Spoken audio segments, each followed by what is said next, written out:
Episode 58, Dominic Johnson-Hill, recorded on Friday the 27th of February 2026. The opening music, Green Island Dub, comes from Celestial. Hi, I'm Gary Brightman, and this is my periodic podcast called VIBErations. Established in 2018, Vibe is a book and music shop situated in Mui Wo on Lantau Island in Hong Kong.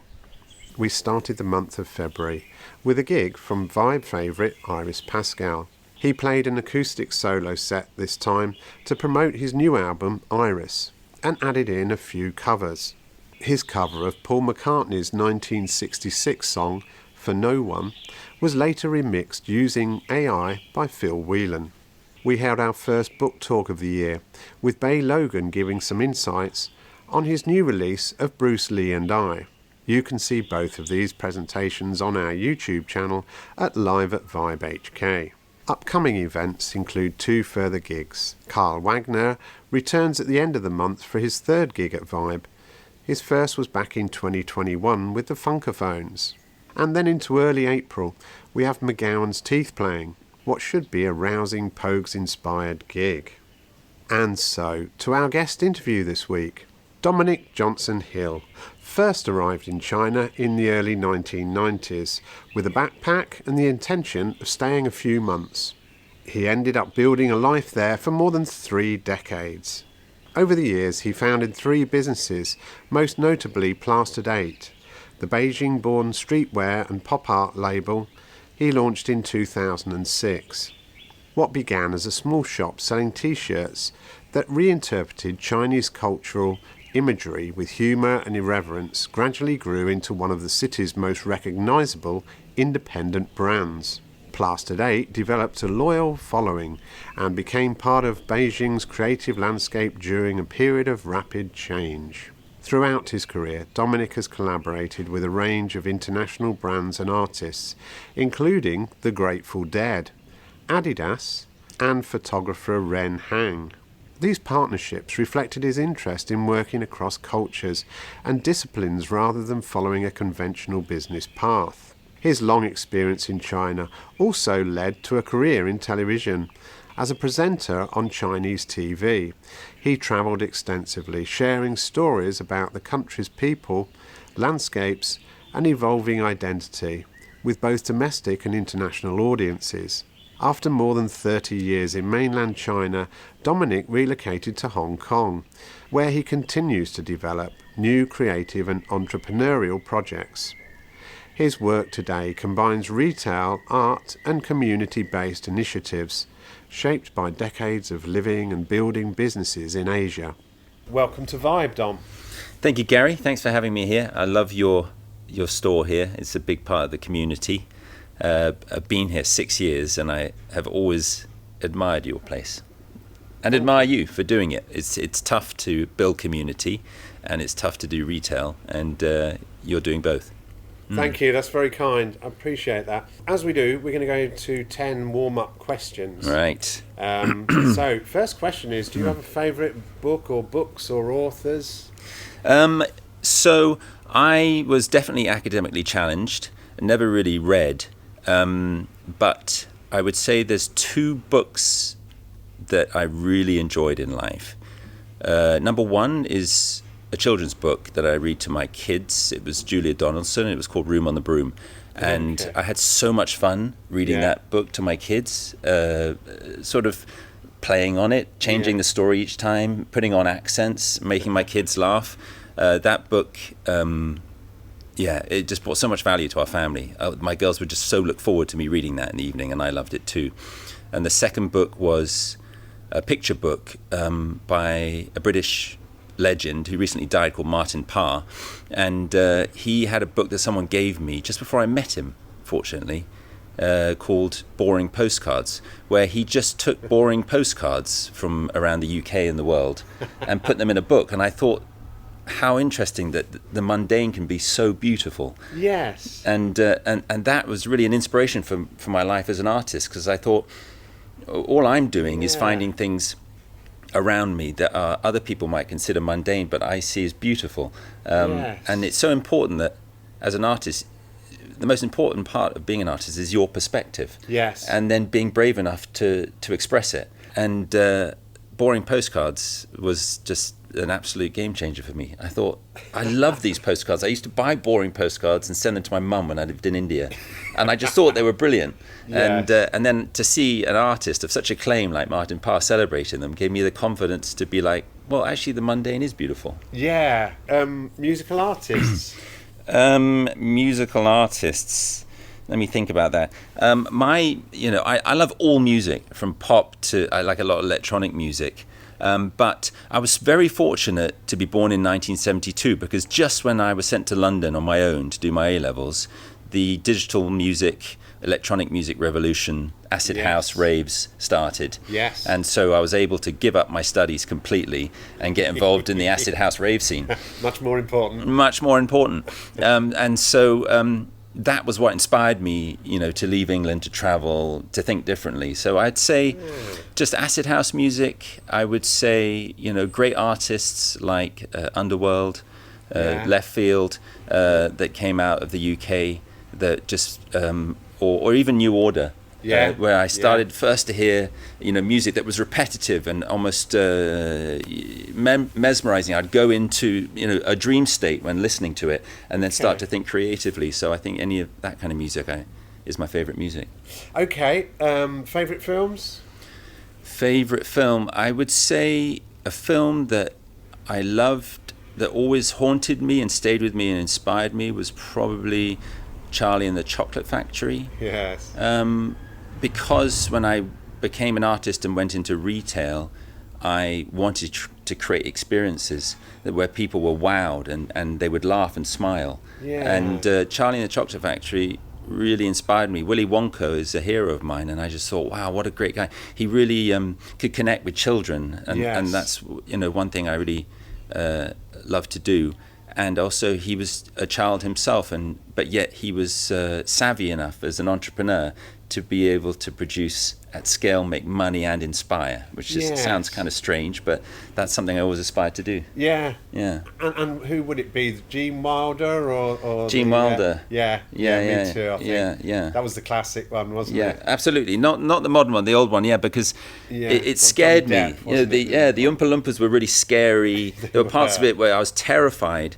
But out of that fear, it drove imagination, and then it was playfulness. It was just an incredibly inspiring film. Yeah. Preferred drink? So it would. And it's any liquid, really. Most British people will go straight to alcohol, I've noticed. Yeah. I'm not going to go to alcohol. I'm going to say a McDonald's Diet Coke.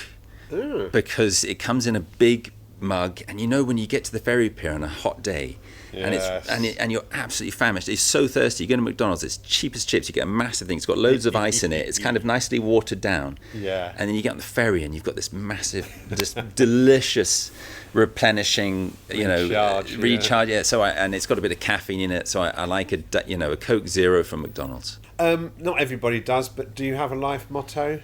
No. I don't, and because you sent me these questions before, and I was thinking about life motto, and then you kind of think, I should really try to come up with something, but I don't. And it reminded me of when I got into entrepreneurship, is that a lot of companies like to set brand values. Yes. And they'll write them on a piece of paper and hand them out to everyone in their business. And these are our brand values. And I never did that with my company. I always resisted it, because I just thought, if I just live my values, then hopefully it'll resonate down into the rest of the team. And I think with a motto, I'm never so sophisticated or thought through that I actually have a motto. I just like to think that your brand equals the sum of your life experiences, and I think that I somehow managed to adopt things in life that have become an instilled motto, but I don't know how to articulate it. Do you have a favourite Hong Kong walk? I know you do a few of those. Oh yeah, I walk a lot here. Yeah. So my walks are based on attitude shifts, basically. So I walk every morning from 7 till 9. If I'm in a bit of a funk, and there's nothing like exhausting the body to bring about a tranquil mind or some positivity. So if I'm in a bit of a funk, I'll do Sunset Peak, because it'll just absolutely hammer it out of me. Because it's a tough walk. Yes. And at the end of it, you're exhausted, but then you've got out of your funk. If I'm already feeling pretty positive and I need a walk to inspire, listen to a podcast and music and come up with ideas, because that's my life, is ideas, I'll do something a bit easier like Tiger's Head. Yes. And so it's those are my two regular walks, and it depends on what my mood is when I wake up. Favourite restaurant? It's got to be McDonald's now, isn't it, after the Coke? Yeah, I mean, I do love McDonald's. I really Exactly. do. But I think we need to celebrate some of our local entrepreneurs here Yes. in Maywar that really, deliver consistently. There's a noodle shop in Old Town called Balingho, it just serves up noodles, and you get to have 4 toppings. And they offer 6 different types of noodles. It'll cost you about $40. Okay. The people that work in there are wonderful. They always remember me and my daughters, and I enjoy every meal I have there. So I'm going to go with Balingho, as the Balingho means born after the 80s. I think that's what the name of the restaurant is. It's in Old Town. It's unbelievable. It's delicious. I always meet my friends there.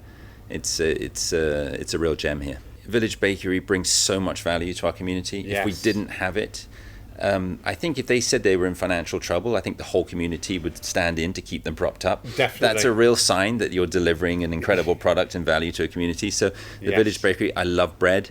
I love how consistent they are. I love how humble they are. They don't aspire to be more than one shop. Yes.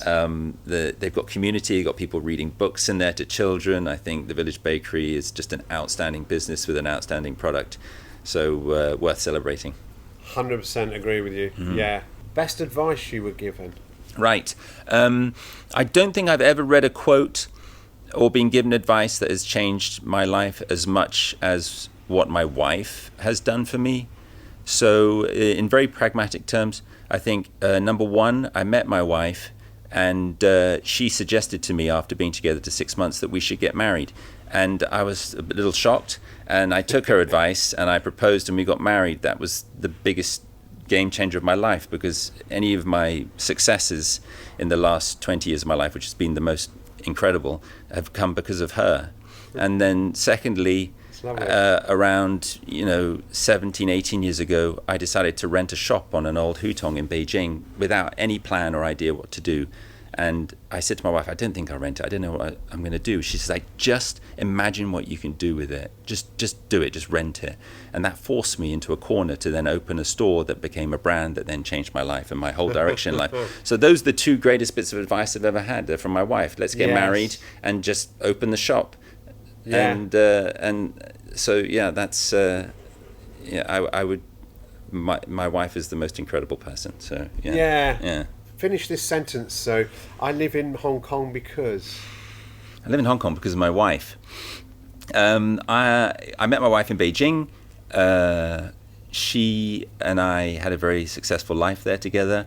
And then in 2018, having visited Maywar, she thought, wouldn't it be a good idea to leave Beijing and she could pursue her career here, and we could get the kids into better schools and innovate our lives, or go for some change. But we both love Beijing. We met there. I'd lived there 25 years. She'd lived there 20 years. We never thought about leaving, but she instilled this idea that let's embrace change and take a risk. And so we're here because of my wife Laura, and boy did it pay off. Yeah. That's amazing. So, just going on that a little bit, but how did you meet her? She's Canadian. Oh, she's Canadian. Yeah. Okay. So when I met her, I was a single father with a 2-year-old daughter. Long story, but I got divorced and ended up as a single father. She met me. We met in Beijing. I was running a language school. She was working as a journalist. And we fell in love very quickly. And then, as I said earlier, she suggested that we should get married. She, became the mother of now our eldest daughter. And then we went on to have 3 more daughters, start businesses, and do incredible things together. So, we met by chance during SARS in Beijing when 2003, when everyone in Beijing drank in one bar. So we met, and and she took a risk on me.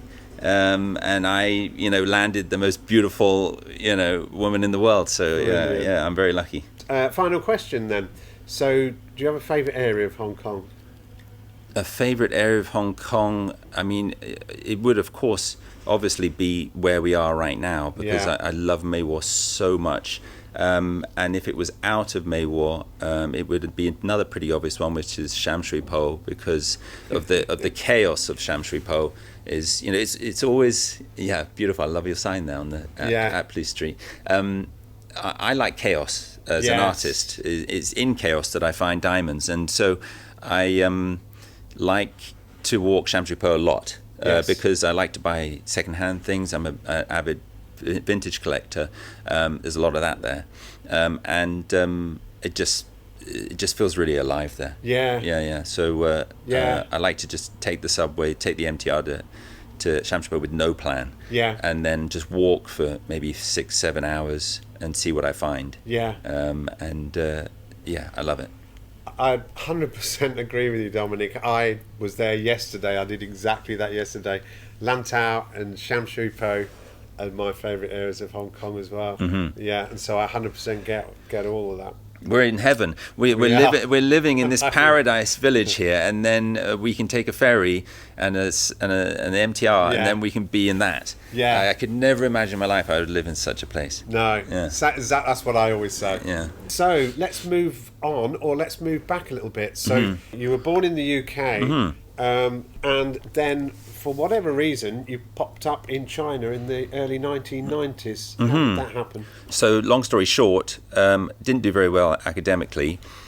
Convinced my parents, it wasn't hard, my mum, that I was going to take a gap year, which I'm still on. Went to Africa, got a job in Zimbabwe, went to South America, travelled around, did a few things, then went to India, spent a year in India, worked in a hotel in Rajasthan. My whole kind of adventure was like, I didn't want to go home. I wanted to stay on this adventure. I just loved backpacking. I loved adventure. Were you on your own all this time? I was on my own most of it, And then I got a letter from my brother Mark in 1992 saying he was working in Qingdao in China, and he was going to pay for me to go over. So I went to Qingdao. I didn't like it. I'd lost a lot of weight. I had a pretty unhealthy lifestyle in India, enjoying too many things. And then he said, I think you should stay in China. And so eventually I did. And I moved. This is 1993. I moved in with a Chinese family. In those days, we had our own currency. We weren't allowed to spend RMB. We had FEC, which was foreign exchange certificates. We were only allowed to live in foreign housing, but I couldn't afford foreign housing. So I did a deal with a Chinese family where I paid them $100 a month. I got bed and two meals. And I learned Chinese really quickly because I didn't see foreigners very often. It's fantastic. Beijing was 8 to 9 million people in those days. Now it's 23 million. It was a flat city. It was dark at night. And it was, luck and timing. I ended up in the biggest economic miracle in the history of humanity, literally. And when you're in the right place at the right time, it's and you apply yourself, you can do well. And I got really, I found the Chinese sort of entrepreneurial mindset very infectious, and I thought I could start a business. Even though all my life as a child, I never wanted to be an entrepreneur or start a business, I just thought maybe I could do it. And so I started my first business in 1995, doing market research, and I made a lot of money. I didn't know what I was doing. Basically, I was providing inconcise information on the retail industry in the northern areas of China, so I had to travel a lot to Xinjiang and Dongbei and Shuifenghe and Ningxia and all these places. My main employees were taxi drivers who would then gather this information from little kiosks and then fax it to me. I'd buy them a fax machine, I'd process it into an Excel document and sell it to a big multinational. No one was doing it. No. I was the only one doing it. It was just luck and timing. And so, who was paying you for this? The government? No. My main client was British American Tobacco. Okay, batch, yeah. Yeah, they were selling a lot of cigarettes in China, and so I was giving them inconcise information on the pricing and distribution of their cigarettes all around the north of China. Okay. And they were paying me an arm and a leg for it. Really? Yeah, because they were making billions, and so it wasn't, the most kosher business. No. But I got to travel all over China. I got to meet incredible people, have incredible experiences, and then travel over to the bordering area. So then I did a lot of travel into Far East Russia, Vladivostok, out to Mongolia, Pakistan. I even went to North Korea. Still on your own? All on my own. I had around 200 employees, but they weren't my employees. They were just people I was paying to help me gather this information. Yeah. And I did that for 5 years. And once I'd set up the network, it was very easy to maintain it. And so I'd only work for about 4 or 5 days of the month, and I was making sometimes 10 or 20,000 US dollars a month. Wow. Yeah, it was crazy. And this is In the 1990s. This is 95 to 1999. And you're in your 20s, mid-20s. Yeah, I was in my 20s, and I blew the whole lot. Just having fun, partying, having the time of my life, traveling. Well, you were at that age. I was that age. Yeah, I was. I had just the most incredible time. It was a little dangerous at times in certain places, but not in China, but more sort of Far East Russia. But it was an incredible experience, and luck and timing. It happened because I did an English teaching job for them, and then I asked them for a job, and they said, "Well, you don't have a degree." And I've heard that many times. Yeah, and then they said, "Well, you can do some market research for us." So I did it, and they were like, "Oh, this is really good. Actually, we'd like you to come on full time." And then they sent me to Hong Kong to do an HR test to see how smart I was, so I could join their company. Okay. And then I failed it. Yeah, I've done the same. Yeah, and so then I'm like, well, screw you. So then I put a business plan together because I knew what they needed, and I said, I'll do this for you as a private company, and they loved it, and then they signed off on it, and that was that. So yeah, strange story, but luck and timing. I'm just absolutely in awe of it, and I think most people would. There you are in your mid-20s. You're in China, you're in Beijing, and you're working on your own, and you invent a job that you get a lot of money for, and you keep it up for 5 years. Yeah. I mean, didn't you have to pinch yourself with that? I mean, all the time. It's unbelievable, really. All you can't the time. make that stuff up. I literally couldn't believe it. I remember the first time they flew me to Singapore for a meeting. They put me up in a 5-star hotel. I'd never stayed in a 5-star hotel.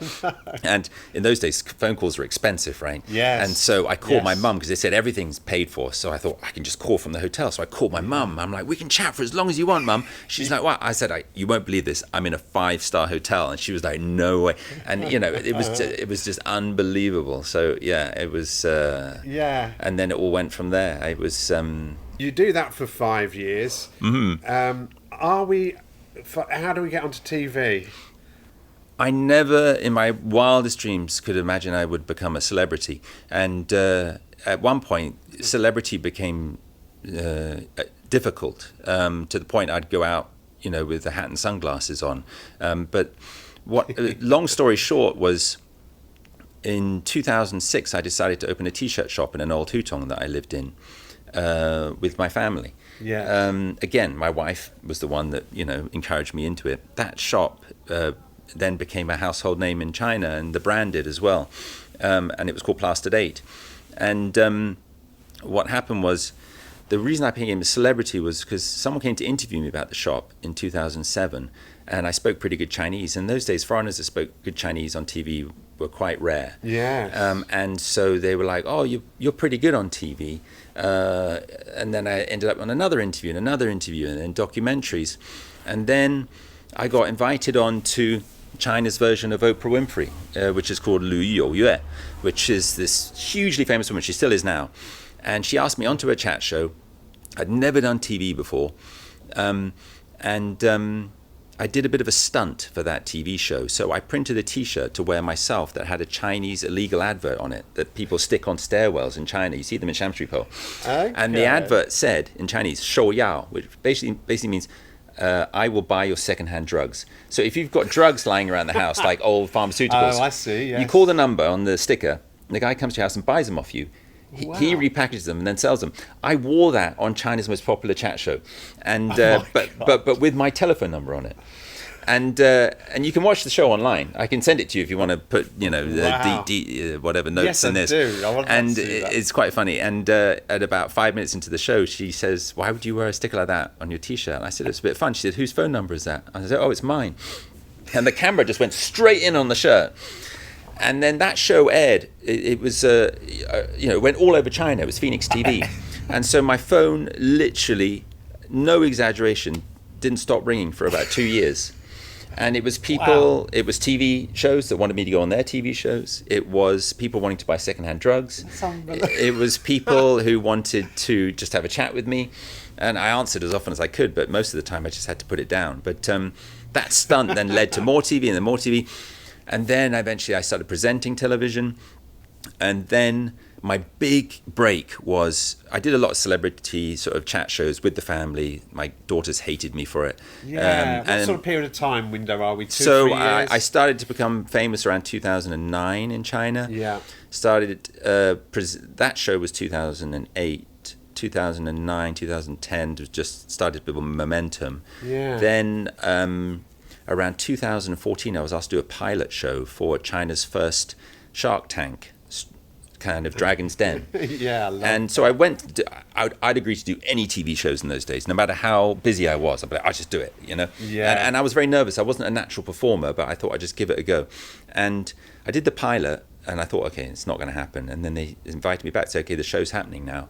That show ran for 6 years. It was on TV twice a week. It had an average viewership of around 20 to 30 million people.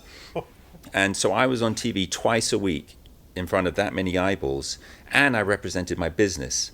So my business got all this marketing as well. And so that's how the brand became a household name, and that's how I got my celebrity.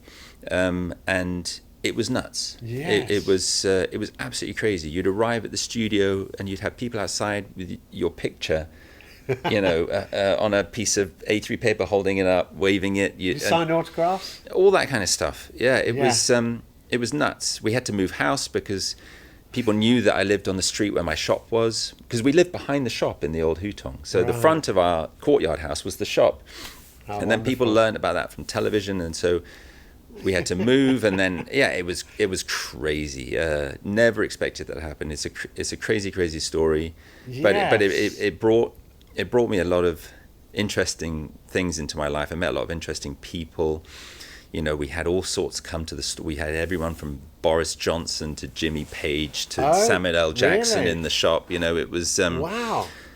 And then I started to present television in English after that. So then I got hired by Fox TV to do a travel show called The Vintage Hunter, where they paid for me to travel around the world to go to second-hand markets, which is my passion. My passion as well. Right. Well, we should go shopping together. Yes. And so I did 18 episodes in 18 countries, and all I had to do was show up at second-hand markets, interview people, discover bits of history in those second-hand markets, and then discover the history of the country through the objects that I bought. Yes. It was like a dream come true. It is like a dream And I was come being true. paid to do it. I was like, how the fuck does this happen? And so then the TV went on from not just doing Chinese TV, but then English TV. And then my last big TV gig was a show called Seasons of China. Again, it was like a dream come true. I got a call from a TV station in China saying, we want to do a travel show. In China, they have a solar calendar, Right. which is, they invented it for farming. So they broke up a calendar year, into 24 seasons. Right. So it's called the 24 Seasons of China. The moon phases. Well, this is the solar calendar. Yeah. So. Like Qingmingjie, as we Yes, all know. That's one very solar sweet. term. So then they said, we want you to travel around China and experience all the 24 seasons in 1 year in 24 different places. And so then I filmed the show called The Seasons of China. You take the family? No, God, they hate television. And my girls still hate me for it. And so I got to do this incredible travel show around China. We ended up filming 27 shows. And I got to travel the whole of China, from the deserts to the forests to the megacities to the northernmost village to farmlands, mountainous regions, the World Cricket Championships, not cricket, England cricket, but fighting crickets. I literally experienced the most insane stuff. And so that was my last sort of 2 years in China, was filming that, editing that, doing the voiceovers for that, and then moving to Hong Kong. So it was a great way to finish. Oh my God. So yeah, sorry, that was a bit of a long spiel, but that's what happened. You know, I think as a child, I always hated being in front of the camera. My brother, same age as me, Piers, he loved being in front of the camera, and I would always stand behind him if someone was filming or taking a picture. And then I sort of accidentally, I think quite often people talk about passions as things that you absolutely love. And in my experience in life, passions aren't things that you love. My passions are now art, performance, acting, television, all of the things I hated at school and I thought I wasn't good at. I only discovered them as passions because I challenged myself to do them. Yes. And then I found that I actually had a talent for them. So I think that it's very important in life to push yourself into uncomfortable situations, and I think that's where the growth lies. It sounds, of course, it's very cliche, but it's true. And I say another thing is a lot of entrepreneurs always give this advice, is just like learn to say no to things because you become overwhelmed and busy. I said yes to everything in my life. And I still do. I'm a yes man. I'm a pleaser. And it's only because I said yes to things that these opportunities came to fruition and arose. So I think you need to always see yourself as an individual, and when you get advice from people, don't take it as read.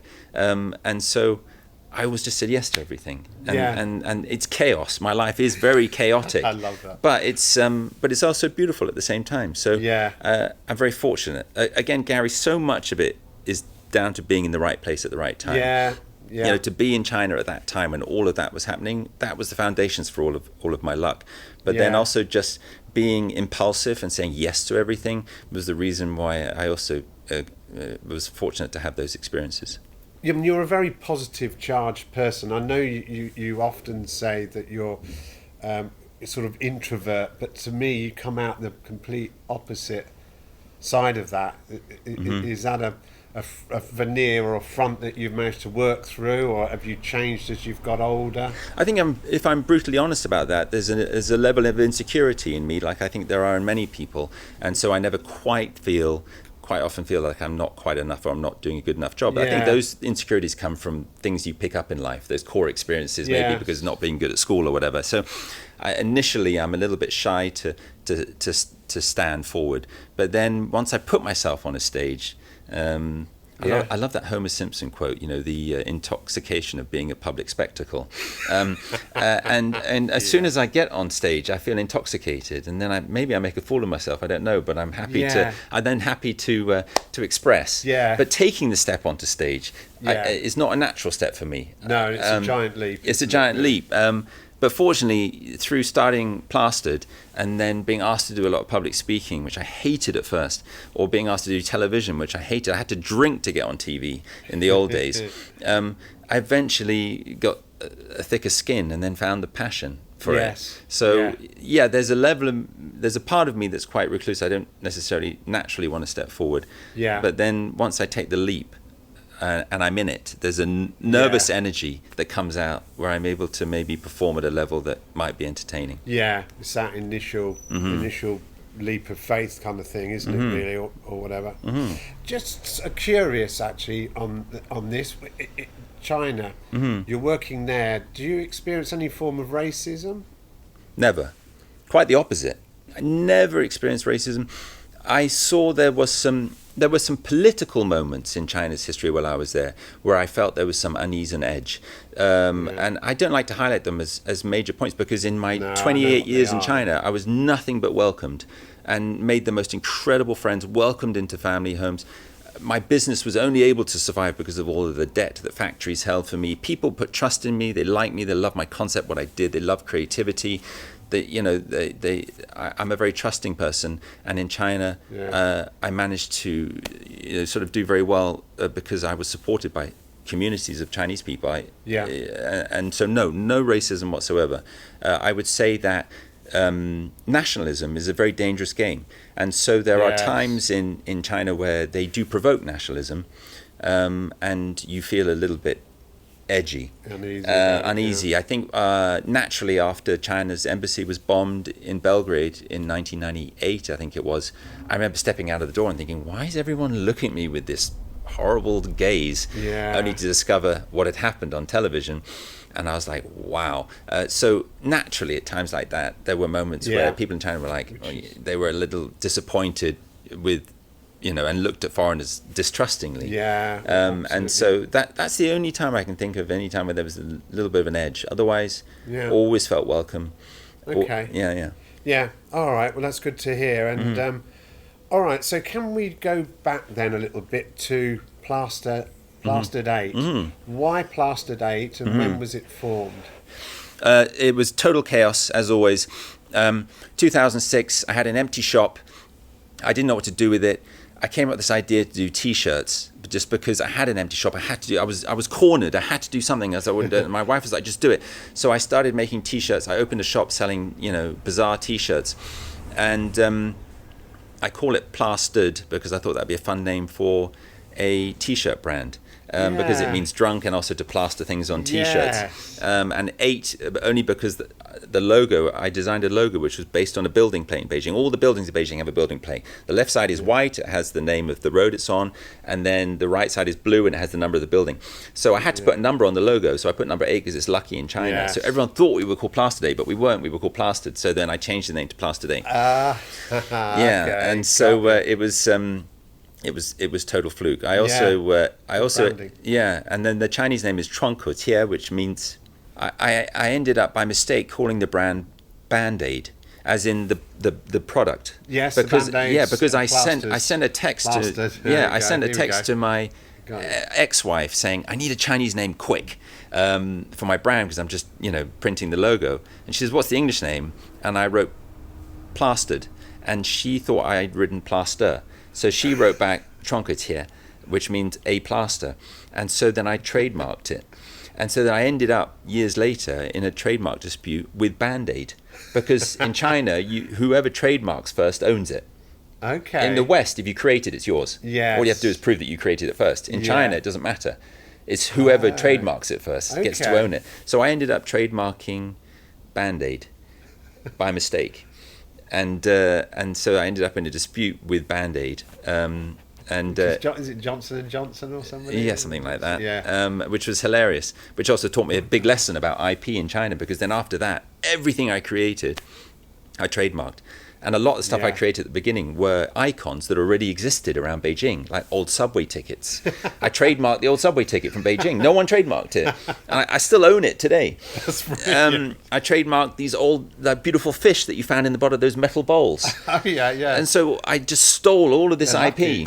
A lot of foreign brands complain, all our IP is being stolen in China. I said, well, you can turn it around and play the same game.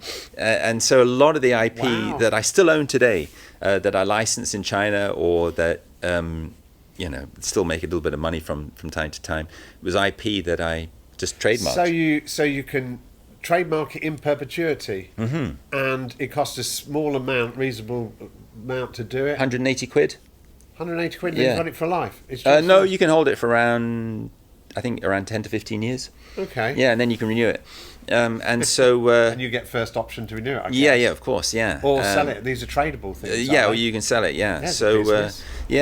So now I'm a landlord in China. So I created so much artwork in the 17 years of running Plastered, which was basically Plastered 8 was a brand that started off as a T-shirt brand, but then it turned into a brand that created illustration and artwork that happened to go on these products. Yeah. Then I was commissioned and paid by a lot of companies to create Chinese pop artwork for them. Okay. But a lot of our pop artwork, you sort of created these aesthetics in China. One of them was called guochao, which is kind of Chinese aesthetic pop art. Yeah. And so a lot of our images, a lot of Chinese companies think are in the public sphere because they're so well known. And so they use them without knowing they belong to me.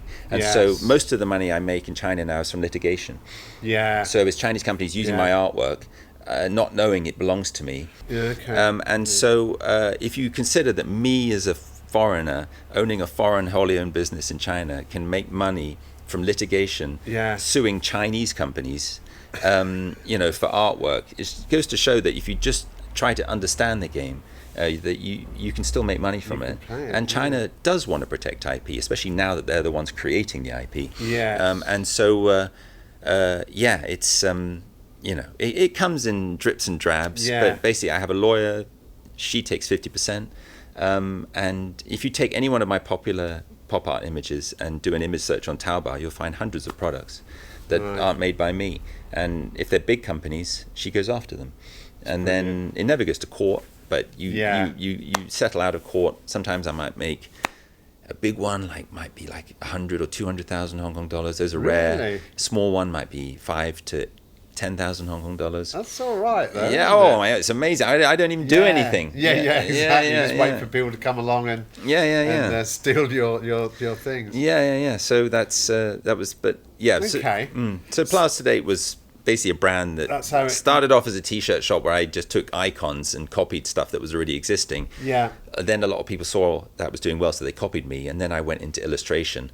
And I can't draw, I can't use design software, but I found incredibly talented artists and then gave them concepts and ideas and said, go create this for me. Yes. And then I own it afterwards. Yeah. It was very important with creatives to be clear at the beginning when you're dealing with them. Wait a minute, you're an artist, but you can't draw. I can't draw, I can't use design software, I can't do any of that. Well, design software and drawing, they're two totally different. Well, I don't have any hard skills. Draw. I can't even freehand draw. I don't have any hard skills in terms of creating a piece of artwork at all. I just have concepts. But art is about concepts. Yeah. So art without a story or without an idea is a decoration. Yes. And so for me, I live for ideas. That was the one thing, starting Plastered, I didn't know I could do art. And then suddenly I was forced, again, going back to this concept of being forced to do things. Yes. I was forced into recreating. So then, I found a tattoo artist. I'm like, could you do this for me? And then she created it. I'm like, holy moly. Not only did you make what I thought of, but you made it better. It's like 1 + 1 = 3. And so then that just, rolled out. And then I eventually got access to the most incredible illustrators and artists. Probably, the most famous art I created in terms of the public sphere was when I worked with North Korean artists from the propaganda department in Pyongyang. Again, it was just, I was given access through a dear friend of mine, Nick Bonner, who is an artist and runs tours to North Korea. And he said, we got access to the propaganda department who paint the posters in North Korea. And I'm like, great, let's come up with a concept. So we came up with a concept. And then I never got to meet the artists, but we gave them the concept. They painted it for us. And then it became this thing. And then it's called The Beautiful Future. You can look it up online. And it just became this thing. So I just had this belief that if I could just get access to people with incredible talents, that they could help me bring my ideas to life. And that's, if you go to my little art gallery in Wangtong, you'll see my artwork there. Every piece of artwork in there has been created by different artists. All of them, including the statues in the art walk, are my concepts. I absolutely love them. But they're executed by different people. The Flock project, where these birds are popping up on abandoned buildings around Lantau, that was a concept I had. I was like, wouldn't it be beautiful to put birds on abandoned buildings? And then I looked online, there was a British street artist, happened to be in Hong Kong. I wrote him an email, I'm like, can you come and do a bird? And then he came to the bird. I'm like, this is amazing. And I'm didn't he? And I'm like, let's do more of these. And you've been very supportive on this project, Gary, and I really thank you for that. But it's ideas are wonderful, and if you are fortunate enough to be in a position in life where you can bring them to life, then and express yourself, then that's a very rewarding life. Yeah, and I think you seem to do that very regularly to me in your whole life. You get out your comfort zone, you create something that didn't exist before. And it's a brilliant image, and it's always, other than the birds thing, most of the things I see have lovely humour about them and life about them. They draw on people and situations and stuff. There's a very vibrancy about them, and I think that's partly the sort of pop art style that talks to me as well. We could just talk slightly perhaps about the Flock project. So I did one bird outside my house, a beautiful magpie. Yeah. So many people took pictures of it, and then I thought, all these abandoned buildings, why don't we just take, Lantau's got 300, 400 plus birds that come and stay here from time to time, And some of them stay here all the time. And I'm like, why don't we take these birds and put them on these abandoned buildings? These abandoned buildings are canvases. They're all in different places. They all have different coloured walls. They're all different sizes. It's a wonderful challenge. And so I flew back the artist, paid for it all myself. I said, let's do another 7. I had this tradition in art that everything I do in 8s, plastered 8. And so I wanted to go from 1 to 8. So we did another 7. Including one on top of Sunset Peak, on top of one of the huts up there. Yeah. And then that caught the imagination of the media. You, of course, were in one of the media interviews, Gary. Thank you very much. And then suddenly on the weekends, because, one of the birds is outside my house, we were... on some given days on a weekend, you get over 100 people coming from Hong Kong Island and Kowloon just to find the birds. I know. It was like a treasure hunt. And I just could never have imagined it. And they're all Hong Kongers in their sort of 40s, 50s and 60s. Yeah, age demographic. Yeah, they're all of that age. And now I've made so many friends because of these people. And so I thought, okay, I need to keep this project going. But I can't self-fund it because I'm going to run out of money eventually. And so I did so now the artist, he's called Aspire, he's a street artist from London. He does birds all over London. I'm flying him back. He arrives on Tuesday, March 3rd, and we're doing the next 8. Okay. And for this 8, March the 3rd, so... Yeah, so he arrives in a few days. Next Tuesday. Yeah, and so he'll spend 2 weeks living in my home, and then every day we go out and paint a bird. And... so I did a crowdfunding. I really didn't expect much. I thought it was a bit cheeky, but maybe some people would like to get behind it. And so for the crowdfunding page, my goal was to reach 35,000 Hong Kong dollars to be able to pay for these 8 birds. Yeah. It reached just under 23,000. But then outside of the crowdfunding, I had people. So I even had one guy from Maywar. Literally on a Saturday afternoon, I'm sat at home with the front door open. He walked in. He said, Dominic, Ben, lovely guy, a Welshman that lives here in Maywar. He walked in. He said, I'm so inspired by your project that you're doing public art. He goes, how much is it to do one bird? I'm like, it's about 4,000. He took out his wallet and counted out 4,000 in cash and gave it to me in front of my daughter. It was so inspiring. Oh my God. I gave him a massive hug, and I'm like, thank you so much. And then it followed through with another person doing the same thing. And then I just got contacted last week by a French family whose mother had died and she loved birds and they wanted to have a bird, dedicated to her. Oh, so they lovely. gave me money for another bird. So in total now I've raised 37,000 Hong Kong dollars. Ah, thank you. God, and so that's brilliant. Yeah, so it pays for the birds, the paint, the artist's time, and the artist's flight. I would say over the last year I have met hundreds of generally grey hairs, with respect, in groups of 10 or 20. They're saying, do you know where the 6th bird is? Do you know, got this? I said, well, I can't tell you too much, but if you go down there and then just wander around, try and have a bit of mystery about it for them, so they're finding it. And there's a lot, and of course you've got the QR codes in the Wang Tong Art Walk, so they can go there, and that says here's to. So because like you had so many people, and one of the birds is in my garden, so sometimes we'll have 20, 30 people in my garden coming to take a picture of the final bird in there. Not a big garden. No, and then last weekend I had a group of 6 come. And they had just hiked to Sunset Peak to see the one up there and then come down to find the rest of them. And then how do they see that? When they got on Sunset Peak, because it's on the roof, do they then climb up the roof or they... No. This is the genius of that idea, which wasn't mine.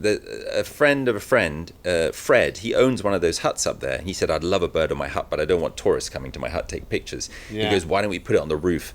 He goes, thereby, if you stand back and climb up the hill a bit, you can see it.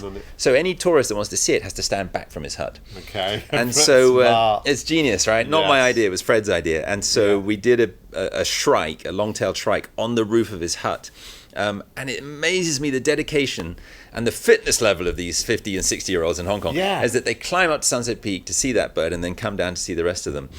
So I put a Google map together. So now, through the QR code or the Facebook page that I have, which is Flock, you can find the map, then you can go find all the birds. And then starting next week, we'll start to publish the new ones as they go up. but everyone is a challenge because they're abandoned Yeah. buildings. There's ambiguity about the legality of this project, of course, because some of these buildings belong to people. Yes. Every time I'm sat at a location with the artist for 7-8 hours to do one bird, you're always worried who's going to come along and say that's my building. So I don't know how the next 8 are going to go. I'm nervous about it. I'm also excited about it, but thanks to the community's been unbelievable. People donating money. We created merch, so t-shirts and prints that people bought as well, to support the project.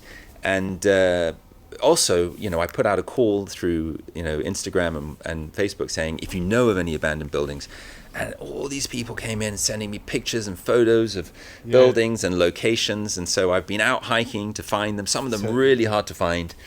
And so now I've nailed down 8 locations. You've got them all. Good. I've got them all, and I will post them after we finish them. Okay. So that I don't get in trouble.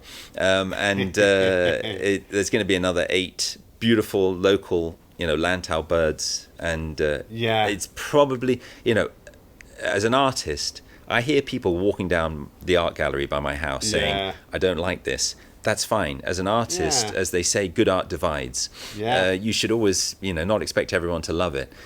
But with Flock, everybody loves it, which is wonderful. So he's a great artist. To produce that with spray cans on scale is phenomenal. And hats off to him, and hats off for you to bringing it alive. And I really look forward to seeing where those next 8 are going to pop up. Oh, wow, it's amazing. What we have planned is ambitious, and if it works, I'll take you on a tour, Gary. Yes, do. Or just send me a QR code and make me find them. That'll drive me mad. It's like a treasure hunt. It's so much fun. It is. Okay, so you've sort of been in China. A few questions have occurred to me afterwards, and I may edit these in earlier. But how do you get to live with 2 Beijingers when you first went to China to live there with them? With the Chinese family? Yeah. So my visa was going to run out. I went to an academic institution and applied for Chinese lessons, which I didn't turn up for. But I knew if I got Chinese lessons through this academic institution, they would give me a visa so I could stay. The guy who ran the academic institution said, if you want cheap accommodation, I know this couple who are desperate for foreign currency. They need foreign currency to send to their son who lives overseas. But you weren't allowed to live with Chinese families in those days. And so I moved in with them. It was next to what was about to become the Third Ring Road. It was actually fields by that area. And there was this very humble Soviet-style 5-story red brick apartment block. I lived in a tiny room. It was about 12 square meters and the wall was made of perspex. So I had no privacy. Oh my God, that's weird. And I woke up the first morning, because they'd never had a foreigner in that area before. I woke up the first morning at 6 o'clock, and this couple, they were teachers in their 60s, were standing over my bed watching me sleeping. Because they were so just fascinated. It's Westerner. And I didn't speak Chinese, and they didn't speak English. And you could see them just kind of stand back as I opened my eyes. And the grandmother, which I learnt later, what she said was, "Quick, make the foreigners some breakfast." And they bought me, in those days you couldn't really get fresh bread in Beijing, but they found some sweet bread. It was like yellow, and they gave me a piece of toast and a boiled egg, and they sat there and watched me eat it. And the toilet didn't have a door on it. And I remember a funny story was, one time I was sat in the toilet having a poo, and my Chinese mother, as I called her, came round and started having a chat with me while I was sat on the loo. Oh no! And I remember as I was, wiping my bum, to be crude, she said to me in Chinese, "You use a lot of toilet paper."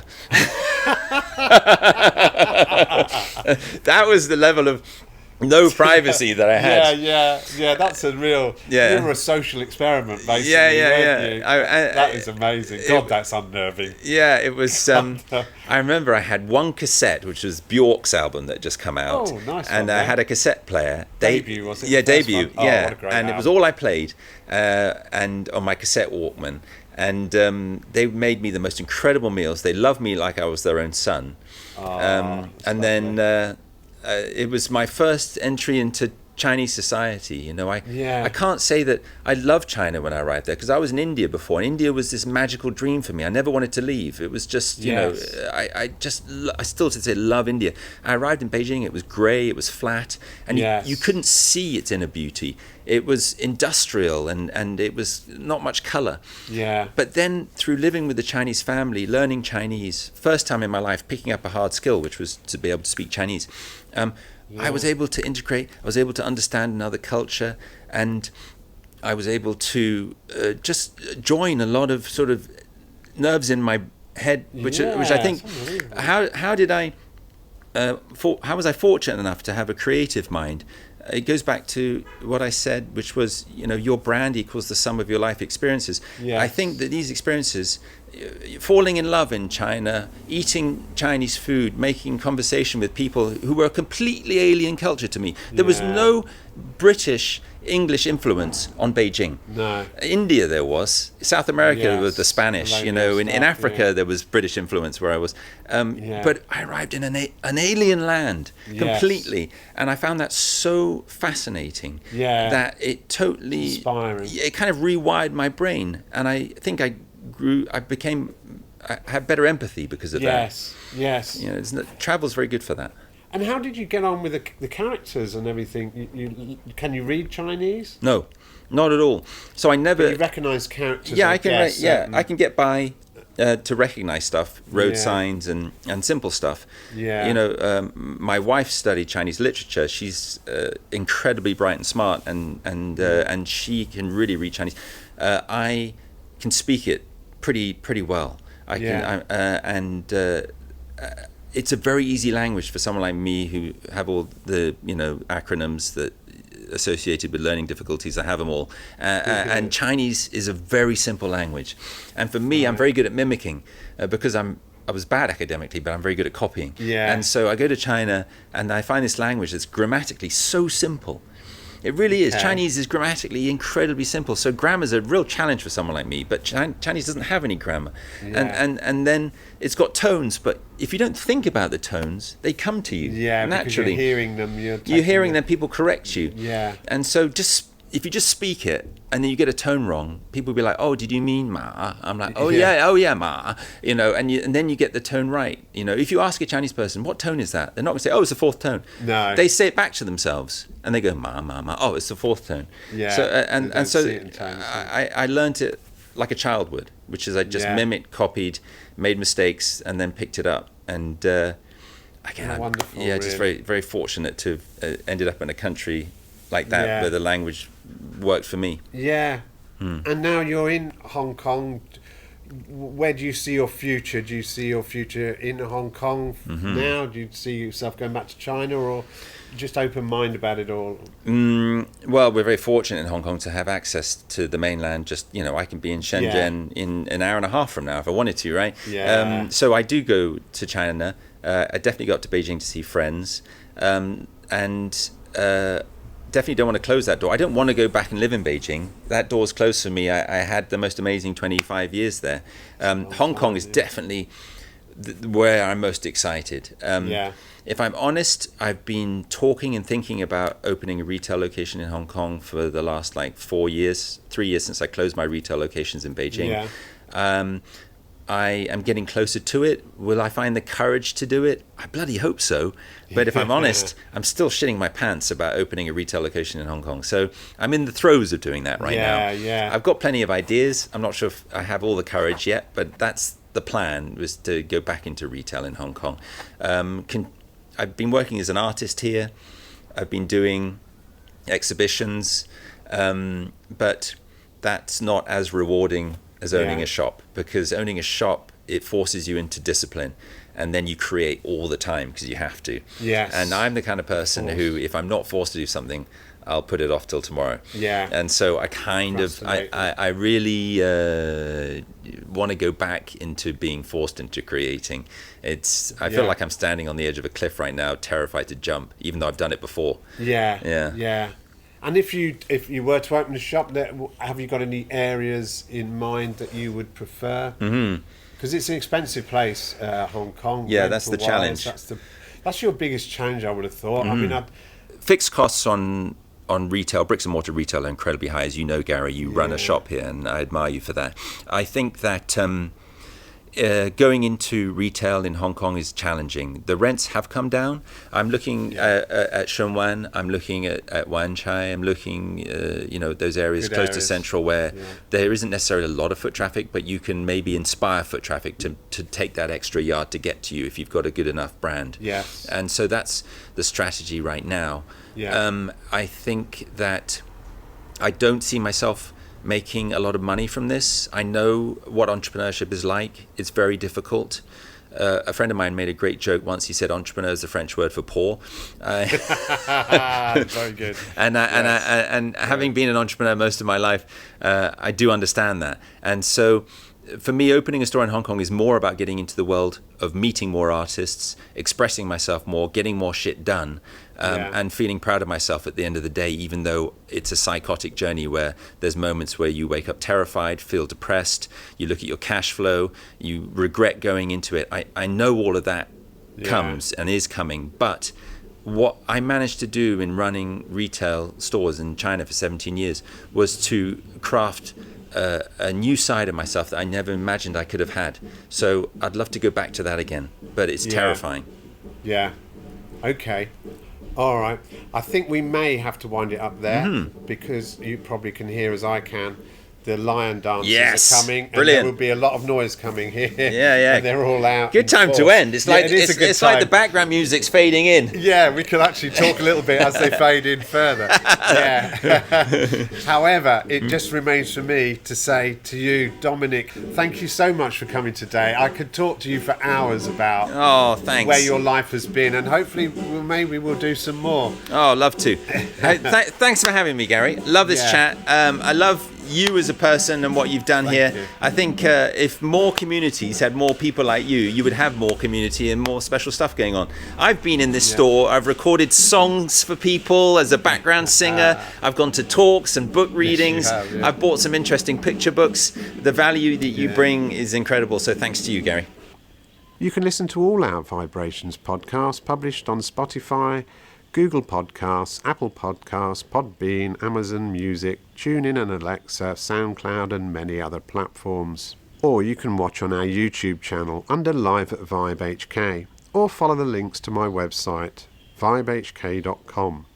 The opening and closing music comes from Celestial and is called Green Island Dub and is on the Retrospect vinyl album. Finally, a reminder that Vibe is open 6 days a week from Tuesday to Sunday, 12 noon until approximately 6:30 p.m. Thanks for listening to the 58th Vibe Book and Music Shop podcast called VIBErations. I'm Gary Brightman. You get my vibe? Can you imagine what this old island must have looked like to those Dutch sailors when they first saw it?